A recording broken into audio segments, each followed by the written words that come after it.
বছরে এমন রাত আছে একটি রাতের আমল আল্লাহর দরবারে 1000 মাসের চাইতে বেশি উত্তম। ওই রাতের নাম হলো 31st নাইট।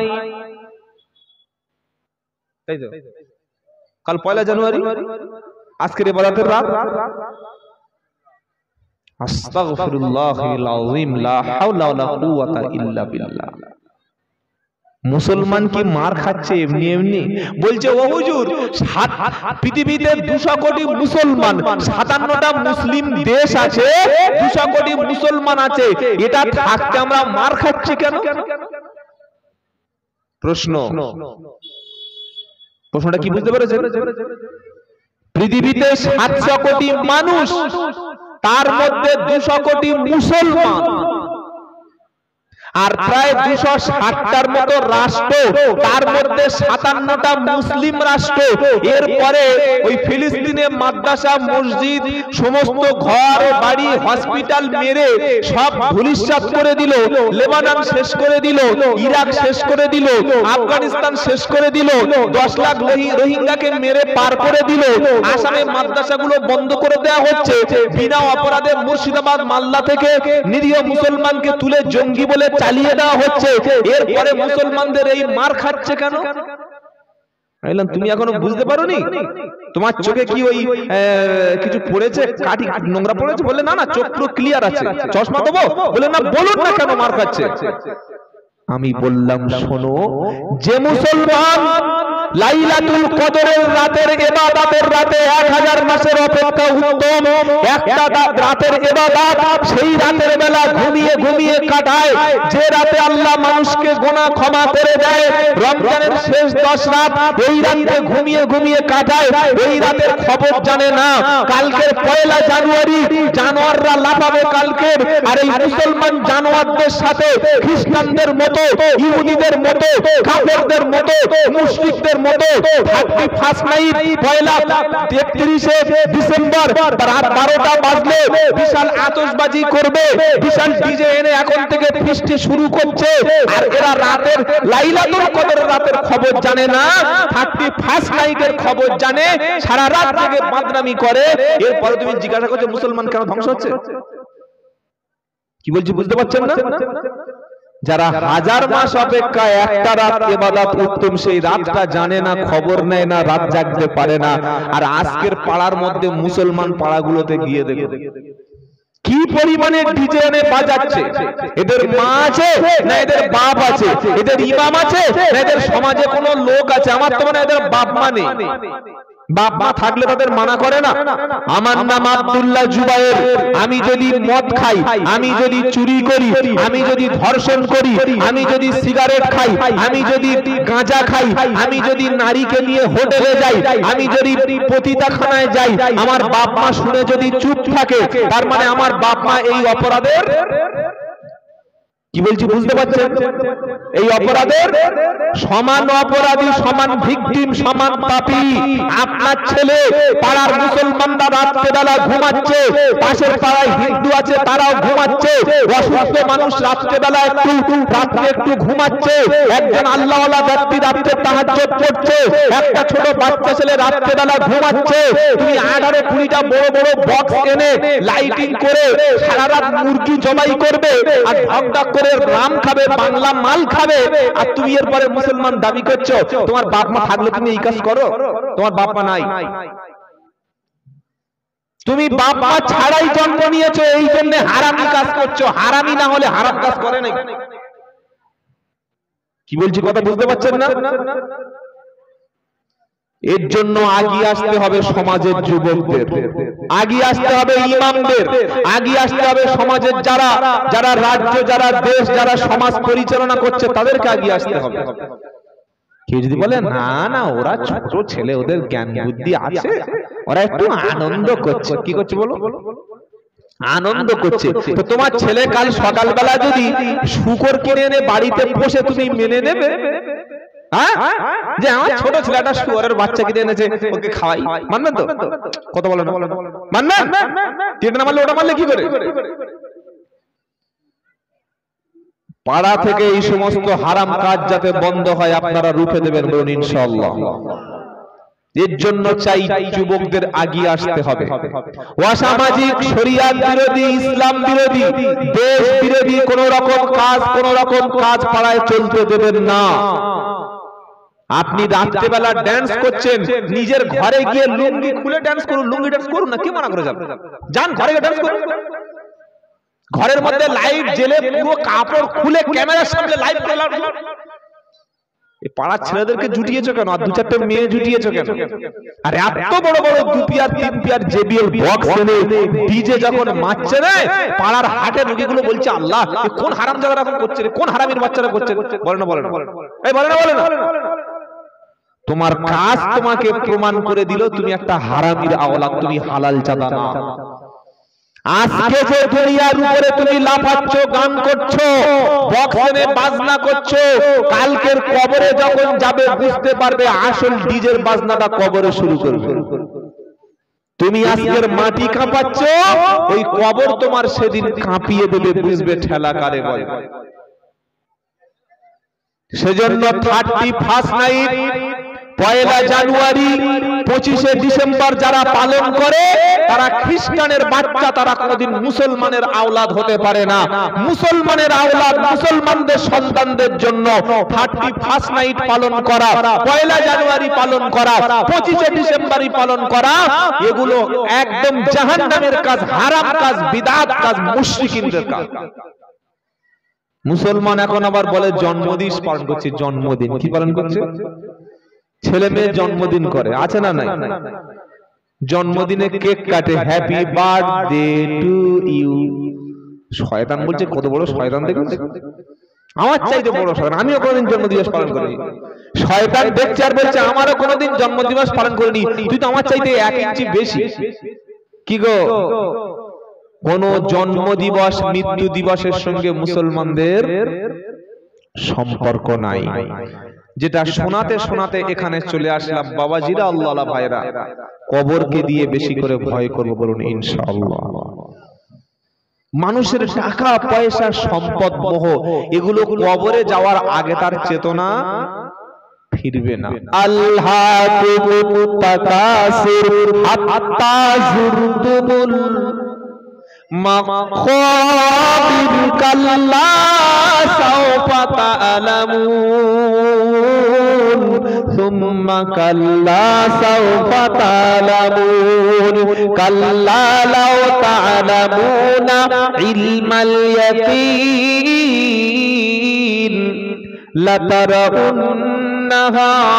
লাতারাউন্নাল জাহিম।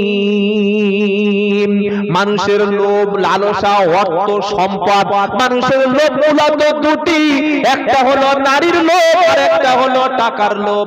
কটা? দুটো। এটা হাদিসেও আছে, মা তারাতু বাদি ফিতনাতান দারু আলা রিজালি মিনান নিসা। আল্লাহর নবী বলছেন আমার উম্মতের জন্য, বিশেষ করে পুরুষের জন্য, নারীর চাইতে বড় ফিতনার একটাও। কত ছেলে তার জীবন ল্যাপস করেছে নারীর পাল্লায় পড়ে, শুনছেন আপনারা? মানুষের লোভ, মানুষের লালসা, এটা কবরে যাওয়ার আগ পর্যন্ত শেষ হবে না। মানুষের লোভের কোনো শেষ নাই, যত টাকা জানো আরো চাই। এক রাতে 20,000 টাকা ইনকাম করে শুয়ে শুয়ে মনে করছে রব্বানা যদি 30,000 হতো ভালো হতো। আছে না নাই?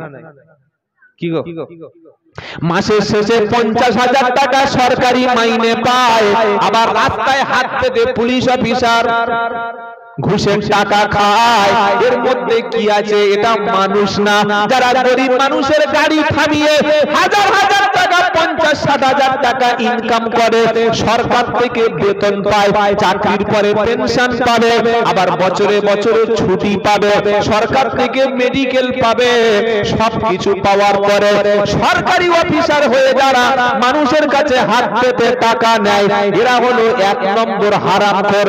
এরকম হারামখোর সারা জীবন ঘুষের টাকায় চাকরি করে, আবার সারা জীবন হাত পেতে অফিসে ফাইল আটকে ঘুষ খেয়ে ওই টাকা নিয়ে বুড়ো বয়সে হজে যাবে, হজ থেকে ঘুরে এসে সাদা পাঞ্জাবি, সাদা টুপি, সাদা লুঙ্গি পরে পাড়ায় যখন চলবে, সকলে বলবে যাচ্ছে হাজী সাহেব।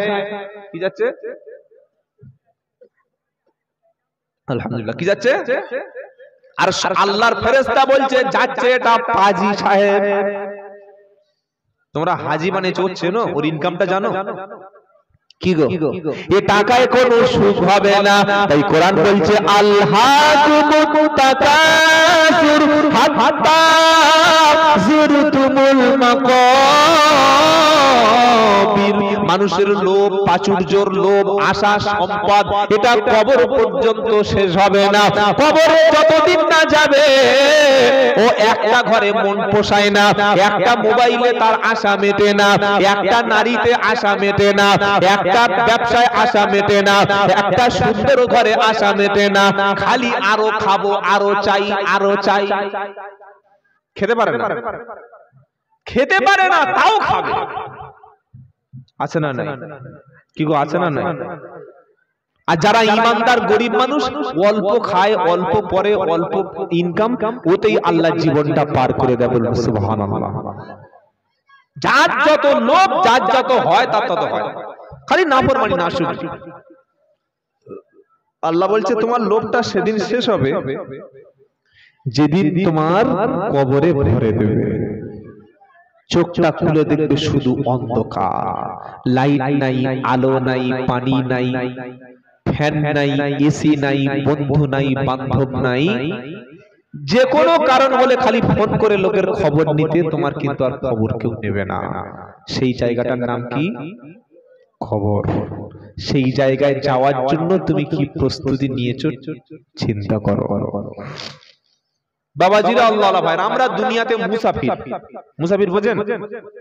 আমি আব্দুল্লাহ জুবাইর এসেছি আপনাদের গ্রামে দাওয়াতের কাজের উদ্দেশ্য করে। 2 ঘন্টা 3 ঘন্টা ব্যাস চলে যাব। আমি যদি এখানে এসে একটা ঘর তৈরি করি, জমি কিনি, জায়গা কিনি, এটা কি পাগলামি ছাড়া অন্য কিছু? কি গো, আমরা যারা এসেছি দুনিয়ার মুসাফির। তোমার আব্বা সুন্দর ঘর বেঁধেছিল, তোমার দাদু তোমার বাপের জন্য ঘর বেঁধেছিল। এবার দাদু আছে কোথায়? বলো বলো। তোমার আব্বা তোমার জন্য দামি ঘর বেঁধেছিল, ঘরের উপরে কলম তুলেছিল ছাদ ফেলবে বলে, কলমটা রয়ে গেছে, বাপ গেছে চলে। নাকি আছে? বলুন। 16 রড ছেড়ে রেখেছে এক এক করে। এবার আসল রড দেখো কবরে গিয়ে ফেরেশতারা দিয়ে দিচ্ছে। কি বুঝলেন? তোমার আব্বা তোমার জন্য পুকুর করেছিল মাছ খাবে বলে, তোমার আব্বা তোমার জন্য গাছ পুঁতেছিল তুমি ফল খাবে বলে, তোমার আব্বা তোমার জন্য কত আশা করেছিল। লোকটা খাটতে খাটতে কবরে চলে গেল। আজ দেখো কবরে হলো তার ঠিকানা। ওখানে নাই জানালা, ওখানে নাই হাওয়া, ওখানে বাতাস নাই, অক্সিজেন নাই, এসি নাই, কিচ্ছু নাই। আমল যদি ভালো, কবর জান্নাতের ঘর হবে। আর আমল যদি খারাপ হয়, আযাবের শেষ সেখানে হবে না। আহা, তার নাম কবর। মিথ্যা দুনিয়ার ধোঁকায় আর কতদিন পড়ে থাকবে বলো? আর কতদিন ধোঁকায় ফেঁসে যাবে? আর কতদিন তুমি নামাজ ছাড়া দিন কাটাবে? আর কতদিন তুমি কোরআন থেকে দূরে সরে থাকবে? আর কতদিন তুমি মুখে আল্লাহর নাম উচ্চারণ করবে না? কবে তুমি মাথায় টুপি পরবে? কবে তুমি মুখে দাড়ি রাখবে? কবে তুমি সালাম দেবে? কবে তুমি হালাল খাদ্য খাবে? কবে তুমি তাহাজ্জুদে উঠে ডাকবে? কবে? এটা কবে? সে ডেটটা তোমার কাছে আছে নাকি মরণ না আসলে তুমি শোধরাবে না? বাবাজিরা, আল্লাহ ভাইরা, পরিবর্তন হবে বলুন ইনশাআল্লাহ। আল্লাহ তার নবীকে বলছে, নবী ওই বড় বড় বিল্ডিং, এসি ঘর দেখছো, দামি দামি গাড়ি দেখছো, সম্পত্তি দেখছো, এসব দেখে তুমি তাদের দিকে তাকাবে না। কে বলছেন? বলুন আল্লাহ।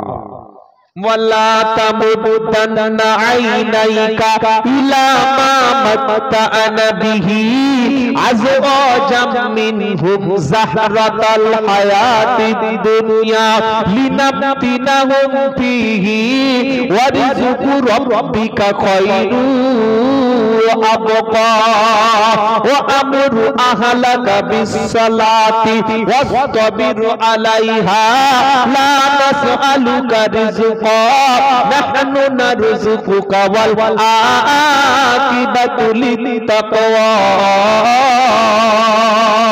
16 পারা 20 পৃষ্ঠা 12 নম্বর লাইন 131 32 নম্বর আয়াত সূরার নাম তাহা। ওয়ালা তামুদ্দান্না আইনাইকা ইলা মা মাত্তাআনা বিহি আযওয়াজাম মিনহুম যাহরাতাল হায়াতিদ দুনিয়া।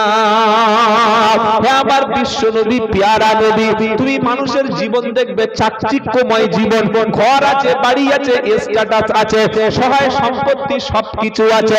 হে নবী, তুমি ওই সমস্ত সম্পত্তি, জমি জায়গা, নেতৃত্ব, তাদের সুন্দর জীবন দেখে তুমি তাদের দিকে যেন চোখ মেলে তাকাবে না, ওদের দিকে যেন তুমি একবারও দেখবে না। ওদের সম্পত্তি, ওদের জমি, ওদের জায়গা আমি আল্লাহ এগুলো দিয়েছি লিনাফতিনাহুম ফীহি, তাদের পরীক্ষা করার জন্য। কোন কাফের মুশরিক জাহান্নামী, কোন বেঈমান যেন না বলতে পারে আল্লাহ তুমি তো আমার ঘর দাওনি, বাড়ি দাওনি, তুমি তোমার জমি দাওনি, টাকা দাওনি, সম্পদ দাওনি, এগুলি যদি থাকতো আমি মুসলমান হয়ে যেতাম। এসব কথা কিয়ামতের দিন যাতে কেউ না বলতে পারে, বরং তোমাদের চাইতে ওদের বেশি দেব।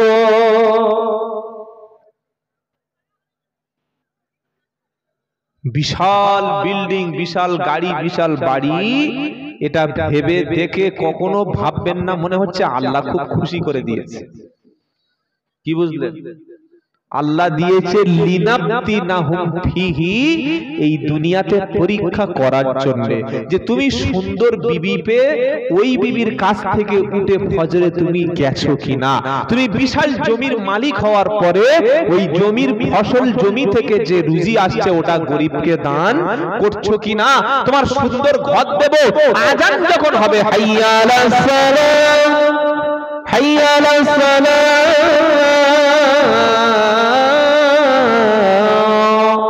আজান হয়ে যাওয়ার পরে আমি আল্লাহ দেখব ওই সুন্দর ঘর থেকে ছেড়ে তুমি আমার ঘরে আসছো কিনা, আমার ঘরে আসছো কিনা দেখব। তোমার ঘর তো ঘর না, আমি আগেই বলেছি নিজের কোনো ঘর এই পৃথিবীতে নাই।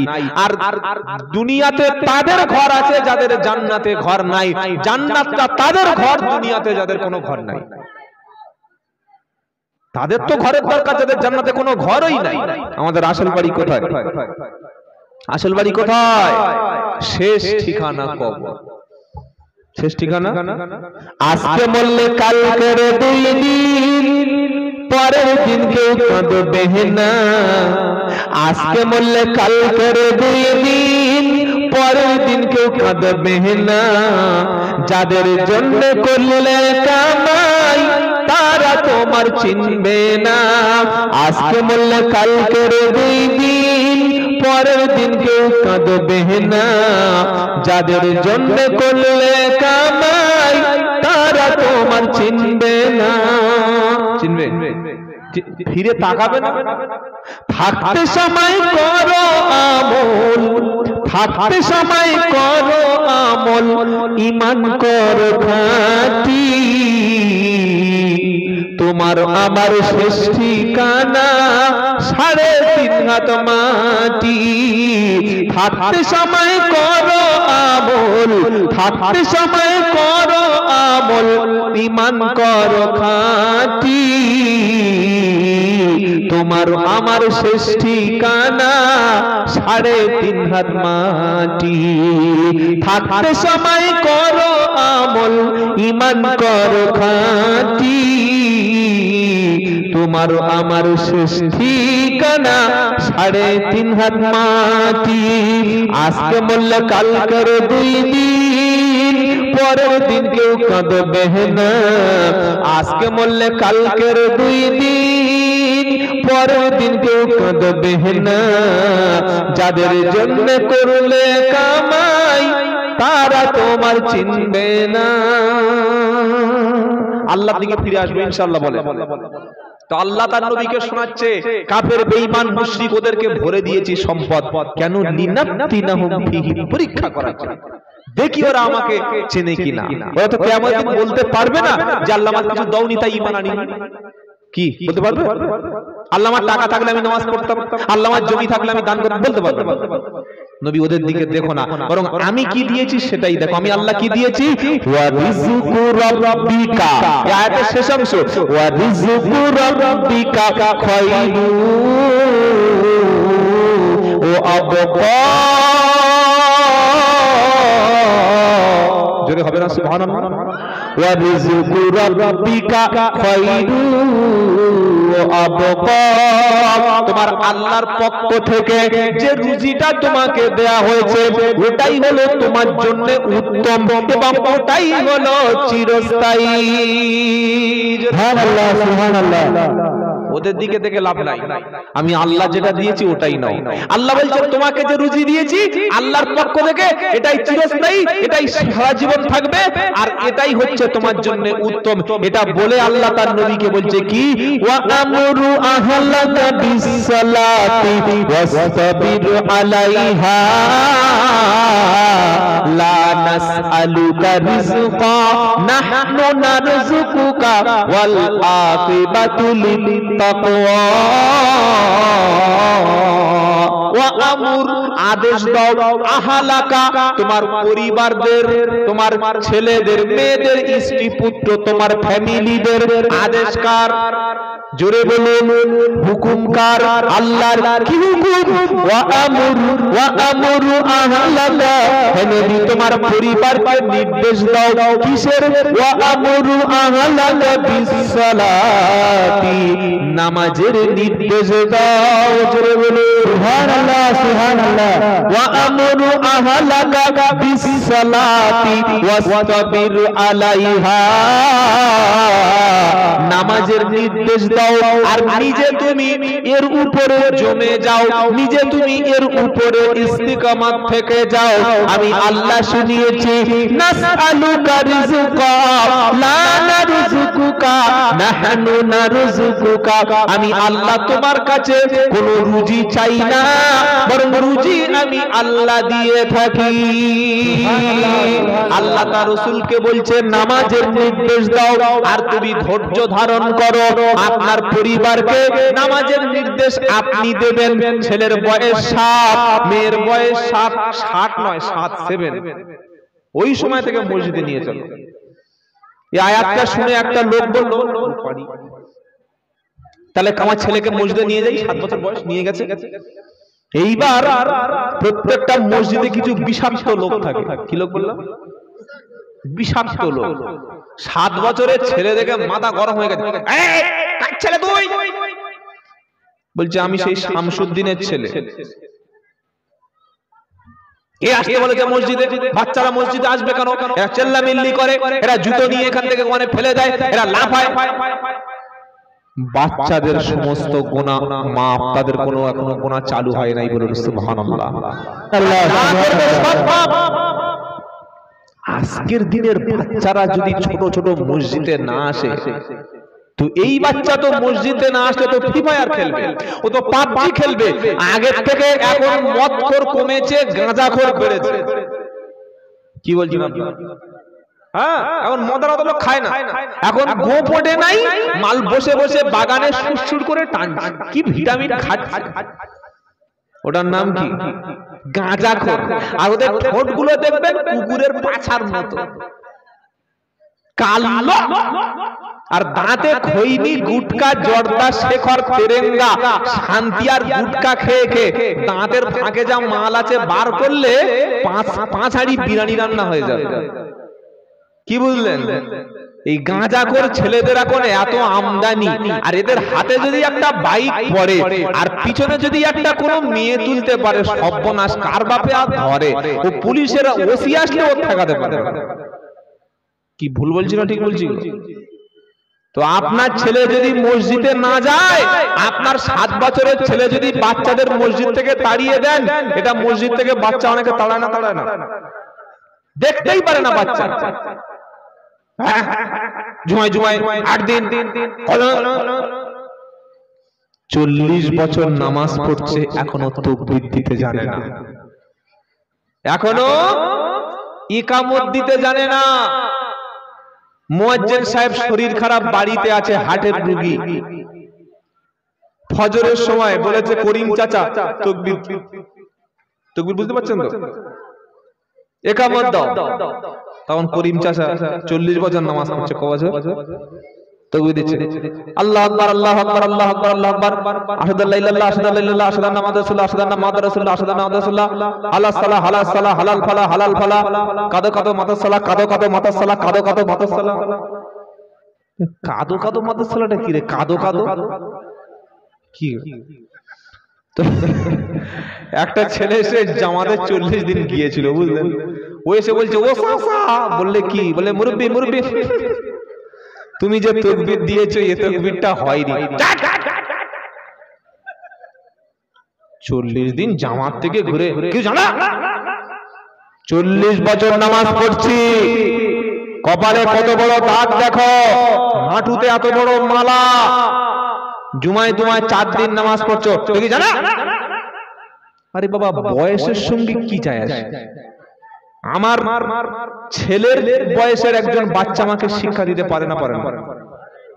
যে জ্ঞান অর্জন করেছে, ইলম অর্জন করেছে, সেই তো আমার শিক্ষক।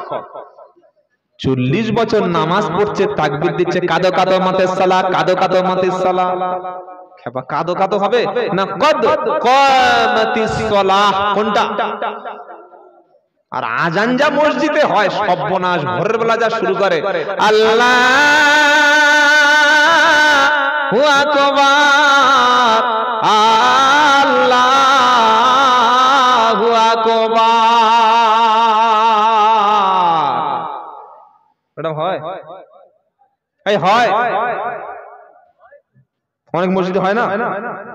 বিনা পয়সার মুয়াজ্জিন, কি গো? বিনা পয়সা, 1 পয়সা মসজিদ থেকে দেয়। ঘরের খেয়ার কত ফ্রিতে আজান দেয়, দিচ্ছে তাও ভাগ্য ভালো। যা দিনকাল আসছে মসজিদে এবার আজানের সময় ওই আজান মাইকে চালিয়ে দিতে পারে, লোক পাওয়া যাবে। এজন্য প্রত্যেকটা মসজিদে ভালো একটা মুয়াজ্জিন রাখবেন, অন্তত 1000 তিনেক টাকা তার হাতে দেবেন। ইমামকে 4000 টাকা দেন আর মুয়াজ্জিনের 3000 টাকা দেন। মাসের শেষে ক্যাশ বাক্স গড়িয়ে গড়িয়ে হাটে বাজার থেকে, আমার আব্বা ছোটবেলায় ইমামতি করতো, আর আমিও ছোটবেলায় মানে ছোটবেলায় পড়াশোনা করার প্রথমে কিছুদিন মসজিদের চাকরি করেছি, আমি তো জানি জ্বালা। যত খুচরো অচল টাকা 10 টাকার নোট বাজেয়াপ্ত ব্যান্ড হয়ে গেছে, এসবিআই নেবে না, রিজার্ভ ব্যাংক ফেল বলছে হুজুরের পকেটে। যেদিন আব্বার পকেটে বড় বড় ভারী আসবে সেদিন বাবা আজকে মাইনে পেয়েছে, ছোট ছোট 1 টাকা 2 টাকা 50 পয়সার কয়েন এইসব। আর কত মাইনে ইমামদের দেয় সমাজ? 5000 6000 8000। সেক্রেটারি পায়ের উপরে পা তুলেছে, ঠ্যাং তুলেছে চায়ের দোকানে, বলছে জানো বাবা, বেশ সঙ্গে গল্প করছে, বলছে বেয়াই আমাদের যে ইমাম, আমি মসজিদে 10 বছর সেক্রেটারি, মসজিদে ছাদ করেছি, ছাদে ফল সিলিং লাগিয়েছি, আগে এসি ছিল না, লোক গরমে খুব কষ্ট পেত, এসি লাগিয়ে দিয়েছি, মসজিদের ওই একটা বড় সাবমার্সেল বসিয়ে দিয়েছি, পানি যাতে লোক গরম ঠান্ডার সময় গরম পানি ওই জন্য করে একটা গিজারের ব্যবস্থা করেছি ওযুখানায়। আর মসজিদের যে টাইলস 2x4, একটা টাইলসের দাম 1800 টাকা, বিখ্যাত মাল, ইতালির টাইলস।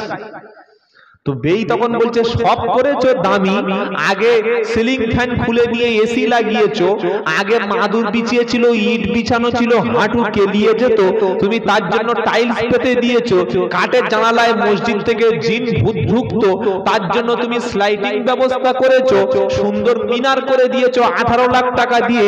আর এই ইমাম তো দেখছি আজকে 32 বছর ইমামতি করছে, চুল দাড়ি গোপ সব চুল তো মাথা থেকে পা পর্যন্ত পাকতে বাকি নাই, তো ইমামের বেতনটা বেড়েছে? তখন শুনে বলছে চলো তোমার বউ ডাকছে বাড়ি থেকে, ভাত খাও।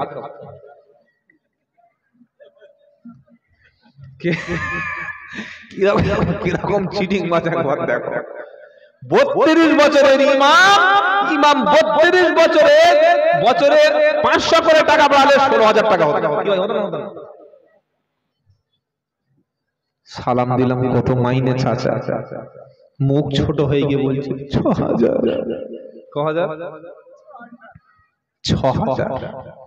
ভাগ্য ভালো মসজিদের ক্যাশ বাক্স এখনো এটিএম এর মতো ভেঙে চুরি করে, কি বুঝলেন? ওই সেক্রেটারি ক্যাশিয়ার যারা যদি কেউ থাকো, আমি আব্দুল্লাহ জুবায়ের বলছি, কানটা খুলে শোনো। আজকে তুমি ইমামকে ঠকাচ্ছ, ইমামের বেতন দিচ্ছ না, মসজিদের ক্যাশ বাক্সে লাখ লাখ টাকা জমিয়ে রেখেছো। কিয়ামতের দিন সবার সামনে তোমাকে হিসাব দিয়ে তোমার আল্লাহর জান্নাতের দরজা যেতে হবে। ইমাম যদি বেতন বাড়ানোর কথা বলে তখন বলবে ইমাম রাখা যাবে না। কি গো, মনে রাখবেন, যোগ্য ইমাম রেখে যোগ্য বেতন দেবেন। মিনিমাম 10,000 টাকা তো একদম দেওয়া একদম ওয়াজিব হয়ে যাবে। বর্তমান যা বাজার অবস্থা, কি খারাপ বলছি? 10,000 টাকা ছাড়া তার সংসার চলে? তার মা আছে, বাবা আছে, ছেলে আছে, ভাই আছে, বোন আছে, সে তো আর ওই মানে অনাথ না, ইয়েতিম না, তো পুরো সংসার আছে। মাসের শেষে 6,000 7,000 দিচ্ছেন। হ্যাঁ, যদি আপনার মসজিদটা মাটির হতো, উপরে বৃষ্টি হলে জল পড়তো, মসজিদে দাঁড়ানোর জায়গা নাই, বাবা পাড়ায় সব ভিখারি রোহিঙ্গা, পয়সা দেয় না, তো 6,000 টাকা দিচ্ছি। পাড়ার যদি 100 ঘর থাকে, 1,100 করে টাকা দিলে কত টাকা? কথা বলেন। তো 100 টাকা করে যদি মসজিদে না দিতে পারে, তোমার বাপ মরে গেলে জানাজা তুমি পড়ে নিও, তোমার মা মরে গেলে জানাজা তুমি পড়ে নিও, তোমার ছেলে যখন কোনো বিপদে পড়বে নিজে ফু দিয়ে নিও, তোমার মেয়ের বিয়েটা তুমি পড়িয়ে নিও, তোমার গরুটা তুমি জবাই করে নিও, তোমার বাড়িতে অনুষ্ঠানে নিজে সেরে নিও, ইমাম খাক আর ঘুমুক 5,000 টাকা দিলে হয়ে যাবে। 100 বাড়ি মহল্লায় মাসে 100 টাকা মসজিদে দিলে 10,000 টাকা ইমামের দেওয়া ইজি ব্যাপার। ও মাসের শেষে হারামখোর 100 টাকা দেবে না, আর ফোনে 300 টাকা রিচার্জ করছে। বাড়িতে এলসিডি রেখেছে, বউ বলছে আমি এলসিডি দেখবো, আমি হিন্দি সিরিয়াল দেখবো, দেখে জানটা জুড়াবো। স্বামী বলছে চিন্তা করিস না, 700 চ্যানেল ডাউনলোড করে দিয়েছি, 3 মাসে আমি 8,000 নয় 3,000 4,000 টাকা দেবো। 3 মাসে তুমি ডিশ কেবিল লাইনে তুমি মাইনেটা দিয়ে দিতে পারলে, আর মাসের শেষে তোমার পকেট থেকে 100 টাকা মসজিদে যায় না, তুমি মুসলমান না আগা কাটা মুসলমান? ভেবে দেখো। 100 টাকা মসজিদে দিলে খুব কষ্ট হয়। ছেলেকে সায়েন্স পড়াচ্ছে, ফিজিক্স পড়াচ্ছে, কেমিস্ট্রি পড়াচ্ছে, ম্যাথমেটিক্স পড়াচ্ছে, ছেলেকে বড় আলামিন মিশনে, রহমত আলামা মিশনে পড়াচ্ছে, ভর্তি 30,000 আর মাসের শেষে 3,000। মাস শেষ হওয়ার আগে 3 দিন আগে যদি টাকা অ্যাকাউন্টে না দিয়ে দেয়, ছেলেকে বলবে বাড়ি যাও, ট্রান্সফার করে দেবে। আর ইমাম সাহেব বাড়িতে ডেকে ডেকে এ বাবা চল না, করাচি পড়বি চল না, হাতে পায়ে ধরে বাচ্চাদের নিয়ে যাচ্ছে, জোহরে পড়াচ্ছে, আসরে পড়াচ্ছে, মাগরিবে পড়াচ্ছে, ফজরে পড়াচ্ছে। সারা দিন তোমার বাচ্চাটা ইমাম সাহেব মানুষ করে নামাজি বানিয়ে দিল, কোরআন ওয়ালা বানিয়ে দিল, সুন্নাহ ওয়ালা বানিয়ে দিল, হারাম থেকে বাঁচিয়ে দিল। মাসের শেষে ইমামের হাতে কোরআন শরীফ শেখানোর জন্য 100 টাকা দিতে পারলেন না? বলছে আমাদের হুজুর মক্তবে পড়ায়, ওই বেই গল্প করছে মসজিদ সেক্রেটারি, ক পয়সা দাও, বললে না না ফ্রি, ফ্রিতে বিড়ি দেয়। এই বলো না ফ্রিতে বিড়ি দেয়? খ্যাপা পাগলা, পাগলাকে বানিয়েছে মসজিদের সেক্রেটারি। খবরদার, কথাটা হয়তো একটু কটূক্তি করে বললাম, কষ্ট নিও না। ইমামের কম বেতন বলে আর ইমাম সাহেবরা কেউ ছেলেদের মাদ্রাসায় দেয় না। হ্যাঁ, যে ইমামের 4,000 5,000 টাকা বেতন ওই ইমাম নিয়ত করেছে আমার ছেলে ভিক্ষা করে খায়, খাবে, ওর আর মাওলানা করবে না, কারণ ও তো জ্বালা বোঝে মসজিদের কি জ্বালা। আর মাদ্রাসার কথা বলবো কথা বলে না। সারা বছর মাদ্রাসার শিক্ষকরা পড়িয়ে রমজান মাসে বলছে হুজুর গুজরাট থেকে কালেকশন করে নাও। গুজরাটে কি মানে আসমান থেকে টাকা দিচ্ছে? আপনি টাকা দিতে পারবেন না, শিক্ষক রেখেছেন কেন? মাদ্রাসা চালাচ্ছেন কেন? না গরিব এতিম মানুষ, এতিম এত বড় বিল্ডিং করেছেন কেন?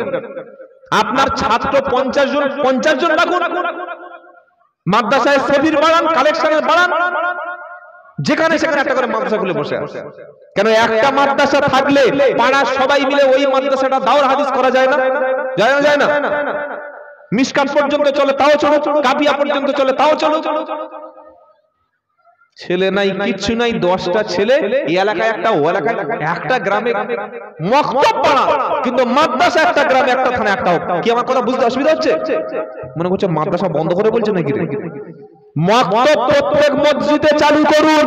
প্রত্যেকটা মসজিদে মক্তব না থাকলে আপনার সমাজ ধ্বংস হবে, কিন্তু থানা ভিত্তিক, এলাকা ভিত্তিক বড় একটা মাদ্রাসা থাকবে। মাদ্রাসার শিক্ষক দিচ্ছি কি দুরবস্থা। সেদিন বেলডাঙ্গা একজন বলছিল আমাকে, মুর্শিদাবাদ, বললে হুজুর ৮০,০০০ টাকা পাবো মাদ্রাসায়, মাইনে দিতে পারছে না, আমাকে তাড়িয়ে দিয়েছে। এই ব্যাপারগুলো কেন করে? মাদ্রাসার অন্যান্য কাজ তো বন্ধ হচ্ছে না, সব উন্নয়ন হচ্ছে, সবার ঠিক হয়ে যাচ্ছে, খালি শিক্ষক গরিবদেরকে আপনি ঠকাচ্ছেন, ইমামদেরকে ঠকাচ্ছেন। আল্লাহ মাফ করুন, সকলে বলুন আমিন।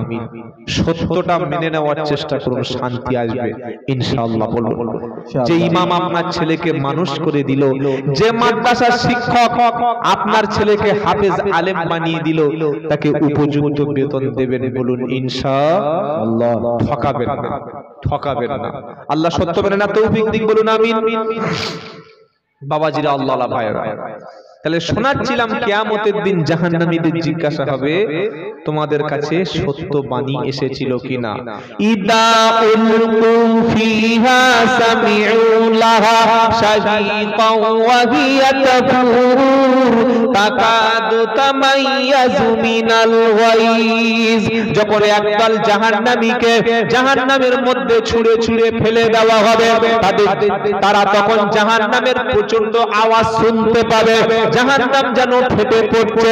এমন অবস্থা যখন হবে, তাকাদু তামাইয়াজু মিনাল গায়জ, তখন জাহান্নাম যেন বর্ষণ করছে, গর্জন করছে।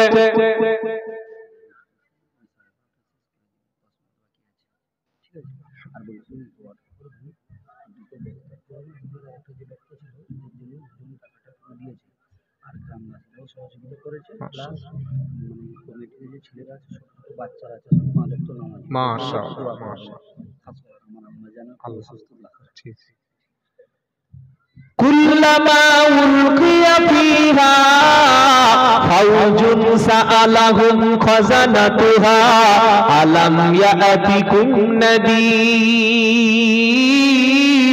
একদল লোককে যখন জাহান্নামে নিক্ষেপ করা হবে, তাদের জিজ্ঞাসা করা হবে, আলাম ইয়াতিকুম নাযীর, তোমাদের কাছে কি আমার পক্ষ থেকে কোনো সতর্ক বাণী গেল না? কেউ কি তোমাদেরকে জাহান্নাম সম্পর্কে সাবধান করলো না? তখন জাহান্নামীরা বলবে ওই কথা, ক্বালু বালা, হ্যাঁ অবশ্যই এসেছিল। ফাকাযাবানা ওয়া কুল্লামা নাযালাল্লাহু মিন শাইইন, ফাকাযাবনা, আলেমদেরকে, উলামাদেরকে, দ্বীনের দায়ীদেরকে, কোরআনের যারা প্রচার প্রসার করত, তাদেরকে মিথ্যা মনে করেছিলাম। ওয়া কুল্লামা নাযালাল্লাহু মিন শাইইন, আমরা ভেবেছিলাম আল্লাহ কিছুই নাজিল করেনি, জান্নাত জাহান্নাম কিছু নাই, মারা যাব, মাটির সঙ্গে মিশে যাব, আর হাড্ডি সব শেষ হয়ে যাবে, আর কিয়ামতে উঠবে। জোরে বলুন। জাহান্নামী আরো কি বলবে? ওয়াকালু লাউ কুন্না নাসমাউ আও নাআকিলু মা কুন্না ফি আসহাবিস সাঈর। জাহান্নামীরা বলবে, যদি শুনতাম এবং মেনে নিতাম, আহা, শোনার পরে বিদ্যে দিয়ে, বুদ্ধি দিয়ে, জ্ঞান দিয়ে, কান দিয়ে যদি আমি বুঝতাম আর মেনে নিতাম, তাহলে আজকের জাহান্নামীদের সাথী হতে হতো না। এটা হলো বামপন্থীদের কথা, জাহান্নামীদের কথা। আর জান্নাতি কারা? এবং এর পরে দুটো তিনটা আয়াত পরে আল্লাহ বলছে, ইন্নাল্লাযীনা ইয়াখশাউনা রাব্বাহুম বিল গায়বি লাহুম মাগফিরাতুন ওয়া আজরুন কাবীর। নিশ্চয়ই যারা আমি আল্লাহ আমাকে না দেখে ভয় করেছে, বিশ্বাস করত আল্লাহ আছে, আল্লাযীনা ইউমিনুনা বিল গায়ব, যারা গায়বের প্রতি ঈমান এনেছিল, জান্নাত জাহান্নাম পুলসিরাত মিজান না দেখে ঈমান এনেছিল, ওয়ায়ুকিমুনাস সালাতা, নামাজ কায়েম করেছিল, ওয়ামিম্মা রাযাকনাহুম ইউনফিকুন, তাদের যে রুজি দিয়েছিলাম, তাদের যে টাকা পয়সা সম্পদ দিয়েছিলাম, তার থেকে আল্লাহ রাস্তায় দান করত যারা, ওয়াল্লাযীনা ইউমিনুনা বিমা উনজিলা ইলাইকা ওয়া মা উনজিলা মিন পাবলিক, নবী তোমার উপরে যা নাজিল করেছি তোমার আগে যত আসমানি কিতাব ছিল সব কিতাবের উপরে ঈমান এনেছিল যারা, ওয়াবিল আখিরাতি হুম ইউকিনুন, আর আখিরাতের প্রতি ইয়াকিন করেছিল যারা, উলাইকা আলা হুদাম মির রাব্বিহিম ওয়া উলাইকা হুমুল টাওয়ার পাচ্ছ না? সেই সিম নিয়ে নেই তো হবে কি করে? কি গো আউলাইকা হুমুল, তুমি বলো আউলাইকা হুমুল মুফলিহুন, ওরাই আল্লাহর হেদায়েতের উপরে ওরাই সফল জান্নাতি। জোরে বলো সুবহানাল্লাহ। এই জাহান্নামে কিন্তু মেয়েরা বেশি যাবে। কারা? কোন মেয়ে? দুটি কারণে মায়েরা জাহান্নামে যাবে। এক নম্বর কারণ হলো স্বামীর নাফরমান। তোমার সঙ্গে বিয়ে করা আমার সবচাইতে বড় মস্ত ভুল ছিল, তোমার বাড়িতে এসে আমার কপালটা খারাপ হয়ে গেছে, আমার আব্বা কি ভালো মেয়ে দেখেছিল, তুমি আমার সুখ দিতে পারো নাই, সেই দেখো ওর মা কত ভালো। বলে না, বলে না, বলে, এটা মায়েদের কমন ডায়লগ। তোমার কাছে বিয়ে করার চাইতে আমার রিকশাওয়ালার সঙ্গে বিয়ে করলে ভালো হতো। স্বামীর নাফরমান, স্বামী বাজার থেকে কাপড় কিনে এনেছে, আলহামদুলিল্লাহ মোহাব্বত বেড়ে যাবে। জুতো কিনে দিয়েছে, আলহামদুলিল্লাহ খুব সুন্দর, আপনার জন্য একটা কিছু দিচ্ছে, আলহামদুলিল্লাহ। আমাদের বাড়ির মেয়েদের একবার কাপড় কিনে দিলে, একবার জুতা কিনে দিলে, স্বামীর পছন্দের কোনো জিনিস যদি এনে দেয় একবারে পছন্দ করে,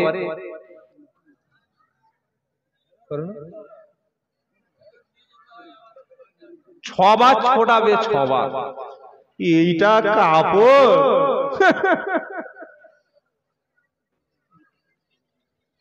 কি গো? স্বামী বেচারিটা দোকান খুঁড়ে খুঁড়ে 1280 টাকা দিয়ে কি সুন্দর একটা চুড়িদার এনেছে, সালোয়ার কামিজ, বলছে এই লোক পরে ছেড়ে দিয়েছে। আছে না? না। একটা জুতো এনেছে, বললে চেলে তুই মুখে মা। নাফরমানি করা যাবে না। আহা, স্বামীর পছন্দ স্ত্রীর পছন্দ, এটা হচ্ছে জান্নাতি রমণী। বলুন সুবহানাল্লাহ। স্বামী যেভাবে রাখছে আলহামদুলিল্লাহ, কি বলতে হবে? আলহামদুলিল্লাহ। স্বামীর হুকুমের বাইরে গেলে নফল নামাজ, নফল কোরআন তেলাওয়াত, দান, নফল সদকা কবুল হবে না। সেজন্য একজন স্ত্রীর জন্য স্বামীর আনুগত্য করা বাধ্যতামূলক, একদম মাস্ট।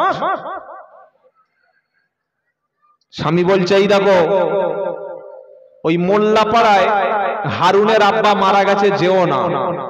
তখন স্ত্রী বলছে কি বললে? যাবো না, আমার পাড়া সবুর আবু, সেই বিউটির মা, মুস্কানের মা, হালিমা সবাই যাচ্ছে, আমি যাবো না, যেতে দাও। যায় না, যায় না। বেটা ছেলে মারা গেলে মেয়েরা যায় না, যায় না, কথা বলে। মাইয়াতকে এনেছে, বেটা ছেলে মরে গেছে, কুতাগার কোন গায়র মুহররম তার ঠিক নাই। যখন এনেছে তখন মেয়েরা বলছে বাবা সরে দাও, মুখ দেখবো, মুখ দেখবো। কি দেখবে? মুখটা দেখেছে, তখন মেয়েদের তো কান্নার ডিজাইন, আল্লাহ যেন নূর। কি করে বুঝলে? ওটা তোমার জন্য দেখা যায়? কি বলছি বুঝতে পারছেন না? মরে গেলে মেয়েরা পরপুরুষের মুখ দেখে, এটা যেমন হারাম। আর বিয়ে করে ইয়ং ছেলেরা নিজের বউদেরকে এরকম মঞ্চে তুলে, ফেসবুকে ছবি তুলে আর স্ট্যাটাস দিচ্ছে, বলছে মাই সুইট। 4 দিন পরে যখন ওটা শেয়ার চ্যাট হয়ে যাবে তখন বুঝতে পারবে। বন্ধুরা বলছে ও কি মাল পেলি রে বে, দারুণ মাল পেয়েছিস, লাইক দিচ্ছে, কমেন্টস করছে। আপনার স্ত্রীর সৌন্দর্য শুধু আপনার কাছে থাকবে, বলুন ইনশাআল্লাহ। আল্লাহ আল্লাহর নবী বলেছেন দাইউস জাহান্নামে যাবে, জান্নাত হারাম। দাইউসকে ইয়ং মেয়ে, তার ইয়ং মেয়ে, ইয়ং বোন, তার স্ত্রী, তার মা, বাড়ির যত মহিলা আছে তাদেরকে পরপুরুষের সঙ্গে মিশতে দেওয়া, তাদেরকে পরপুরুষের কাছে নাচতে পাঠানো, পরপুরুষের সঙ্গে একই সঙ্গে গোসল করতে দেওয়া, একই সঙ্গে তাদেরকে মেলায় ঘুরতে দিয়েছে, একই সঙ্গে ইচ্ছা মতো চলছে, এক জায়গায় মানা করে না। স্বামীর কাজ কি জানেন? খালি দুটো খায়, ইনকাম করে আর বউর হাতে টাকা তুলে দেয়, যেন পুরো একদম সেই কাঠের পুতুল স্ট্যাচু এরকম বসে আছে। বউ ঠোঁটে লিপস্টিক, মুখে মেকআপ, মাথায় একটা পপ করে, বুকে ওড়নাটা ভাঁজ করে, ছোট পিটকাটা ব্লাউজ পরে বিয়ে বাড়িতে চলে যাচ্ছে। বলছে এই দেখো আমি যাচ্ছি, তুমি একটু পরে আমার ছোট ছেলেটার ঘাড়ে করে নিয়ে এসো। বললে আচ্ছা যা যা যা যা। এটা স্বামী, এই হলো দাইউস। এটা কি? দাইউস। তাই আমার যুবক বন্ধুরা রাগ করো না, আমি আব্দুল্লাহ জুবায়ের বলে যাচ্ছি, তোমার মেয়ে, তোমার বোন, তোমার স্ত্রী, তোমার মা, এই চারটের দায়িত্ব আল্লাহ তোমাকে দিয়েছে। জোরে বলুন সুবহানাল্লাহ। এই মহিলাদেরকে কখনো বাড়ির বাইরে হিজাব ছাড়া, বোরকা ছাড়া পা ফেলতে দিও না। হিজাবের মানে কি? তোমার স্ত্রী, তোমার মেয়ে এমন একটা পোশাক পরবে কোন পরপুরুষ বুঝতে পারবে না ভিতরে সেরিনা আছে না সকিনা আছে, বিউটি আছে নাকি মর্জিনা আছে, এমন ভাবে হিজাব করবে। এখন বোরকা এত টাইট পরেছে, ছেলেরা বলছে মাল একটা বার হয়ে গেল, এটা বোরকা। বোরকা পরে আবার মুখ খুলে রেখেছে, লোক তো মুখটাই দেখে ফিতনা পড়ে। নাকি মানুষ পা, ছেলেরা মেয়েদের পা দেখে প্রেম করে? কথা বলে। কেউ বলে জান তোমার একটা পা পাঠাও দেখি, ঠ্যাং পাঠাও, বলে ছবি চাই। তো তুমি বোরকা পরে যদি মুখটা খুলে রাখলে, তা ও বোরকা পরে তোমার লাভটা কি হলো? এই সুরাতটা, মুখটা আগে ঢাকতে হবে। মনে থাকবে, প্রত্যেকটা মেয়ে ছেলে স্কুল, কলেজ, ইউনিভার্সিটি, মাদ্রাসা, মক্তব সমস্ত জায়গায় পড়াশোনা করবে, ইসলাম মানা করেনি। দুই হাতের কবজি, পায়ের পাতাটুকু খুলতে পারবে, তাছাড়া শরীরের কোনো অংশ খুলে পরপুরুষের সামনে কোনো স্বাধীনা, কোনো সাবালিকা নারীকে যাওয়া নাজায়েজ এবং হারাম। একটা হাদিস বলবো, বলেই আজকের বক্তব্য শেষ করব। আল্লাহর নবী পুরুষদের চাইতে নারীদেরকে জান্নাতে যাওয়া অনেক সহজ করে দিয়েছেন। বলুন সুবহানাল্লাহ। আল্লাহর নবী বলেন মহিলাদের জান্নাতে যাওয়ার জন্য তেমন কোনো কাজ নাই, শুধুমাত্র চারটি কাজ। কটা কাজ? 5 ওয়াক্ত ফরজ নামাজ। মায়েরা শুনুন, 5 ওয়াক্ত ফরজ নামাজ ঠিকমতো আদায় করবেন, রমজান মাসে ফরজ রোজা রাখবেন, স্বামীর হুকুম ছাড়া কোনো কাজ করবেন না, স্বামীর অনুমতি ছাড়া কোনো জায়গায় যাবেন না, স্বামীর আনুগত্য করবেন, চেষ্টা করবেন স্বামীকে খুশি রাখার। এমন কোনো কথা, এমন কোনো ব্যবহার করবেন না স্বামী যেন কষ্ট পায়। 3 নাম্বার। নাম্বার 4, পর্দার সঙ্গে, হিজাবের সঙ্গে আপনি চলাফেরা করবেন। 4টি কাজ: নামাজ, রোজা, স্বামীর আনুগত্য, ফরজ পর্দা। এই 4টি কাজ যে মেয়ে ছেলে করতে পারবে, মরণের পরে আল্লাহর নবী বলছেন জান্নাতের সবগুলি দরজা খুলে দেওয়া হবে, তিনি যে দরজা দিয়ে পারবেন জান্নাতে প্রবেশ করবেন। জোরে বলুন সুবহানাল্লাহ। আল্লাহ কবুল করুক। প্রত্যেকের কাছে অনুরোধ করে যাচ্ছি, আপনার সন্তানকে আপনি শিক্ষাটা দেবেন, মূর্খ রাখবেন না। ছেলেকে স্কুলে প্রতিদিন যাচ্ছে কিনা, মেয়ে পড়াশোনা করছে কিনা, আপনার ছেলে মেয়েকে মিনিমাম অন্তত এইচএস পাসটা করান, সাথে সাথে দ্বীনি শিক্ষা দেবেন। এটা ফরজ। এটা কি ফরজ। আপনার সন্তানদের মধ্যে ঈমান, ইসলাম আছে কিনা আল্লাহ জিজ্ঞাসা করবে। সকলে এক হয়ে থাকবেন পাড়ায়, হিন্দু মুসলমান কোনো ভেদাভেদ করবেন না। বিপদে পড়লে, কেউ অসুস্থ হলে, কারো চিকিৎসার দরকার হলে হিন্দু মুসলমান দেখবেন না, সহযোগিতার জন্য ঝাঁপিয়ে পড়বেন। বলুন ইনশাআল্লাহ। ইনশাআল্লাহ। 5 ওয়াক্ত নামাজ মসজিদে ইমাম সাহেবের সঙ্গে জামাতে পড়বেন। আর মসজিদে মক্তব চালু আছে তো? কত ছেলে মেয়ে পড়ে? চলে না? তাহলে বাচ্চারা কোথায় পড়ে? এই যে মাদ্রাসা আমি যেখানে রেস্ট করছিলাম ওখানে। আচ্ছা আচ্ছা, আলহামদুলিল্লাহ, খুব খুশি। ওখানে বাচ্চারা পড়ে, বাচ্চারা। প্রত্যেকটা মাকে বলছি, আপনার ছেলে, আপনার মেয়ে ক্লাস 4-5 পড়ার আগেই আপনার ছেলে মেয়েকে যে দ্বীনি মাদ্রাসা এখানে চলে, আলহামদুলিল্লাহ 2টো মাদ্রাসা আছে, খুব খুশি হলাম শুনে। আর দিনিয়াত আছে, প্রত্যেকটা ছেলে মেয়েকে শিক্ষা দেবেন। সকলে বলুন ইনশাআল্লাহ। এটা ফরজ, এটা জরুরি, না করলে আপনি পাপী হয়ে যাবেন। আল্লাহ তাআলা আমাদের শোনা এবং বলার চাইতে বেশি বেশি সবাইকে জীবনে আমল করার তৌফিক দিন। সকলে বলুন আমিন। আখিরি দাওয়ানা আনিল হামদুলিল্লাহ।